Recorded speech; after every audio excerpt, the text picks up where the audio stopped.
Ada seorang anak perempuan yang bernama Eho. Tuhan memberi dia talenta suara yang indah.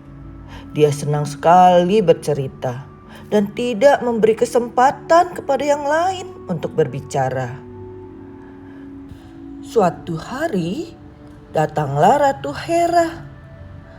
Dia hendak mencari raja dan menghampiri Echo.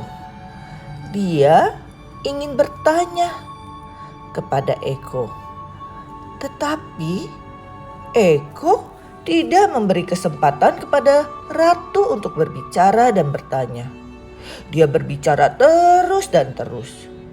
Ketika ratu hendak menghentikannya, dia tetap berbicara dan berbicara terus. Hal ini membuat ratu kesal. Diam. Tapi dia tidak peduli. Dia berbicara dan berbicara terus. Ratu menjadi marah. Dia lalu mengutuk Echo. Tidak bisa bicara lagi. Echo hanya bisa bicara mengikuti akhir perkataan dari orang lain. Echo memohon maaf kepada ratu, tetapi ratu sudah marah. Dia lalu mengusir Echo untuk tinggal dan pergi ke hutan.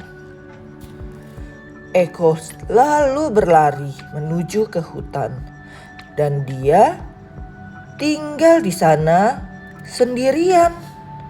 Suatu hari Echo melihat seorang anak laki-laki yang sangat tampan. Dia bernama Narcissus.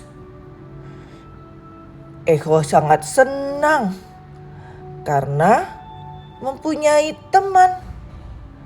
Tetapi Narcissus ini hanya mencintai dirinya sendiri. Dia sangat sombong dan dia sangat bangga dengan ketampanannya.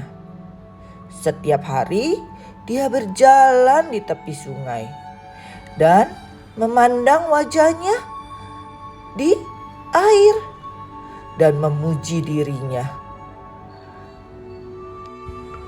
Sempurna, wajahku sungguh tampan. Sungguh aku terkenal.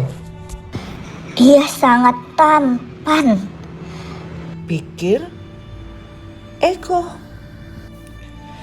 Narcissus bertambah dan bertambah membanggakan ketampanannya.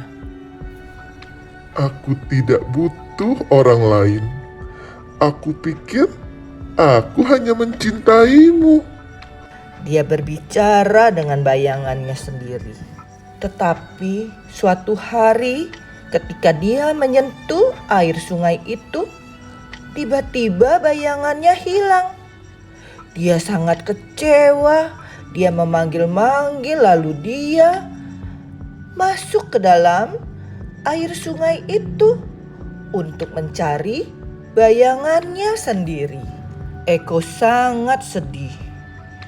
Kini dia sendirian lagi di dalam hutan. Adik-adik, cerita ini mengingatkan kita tentang kisah seorang yang terkenal di dalam Alkitab. Ia diikuti oleh orang banyak yang kagum padanya dan menganggap dia adalah Mesias. Tapi dia berkata, membuka tali kasutnya pun aku tidak layak. Yuk adik-adik, kita ikuti kisahnya. Bertobatlah dan kembali kepada Tuhan, karena kerajaan surga sudah dekat.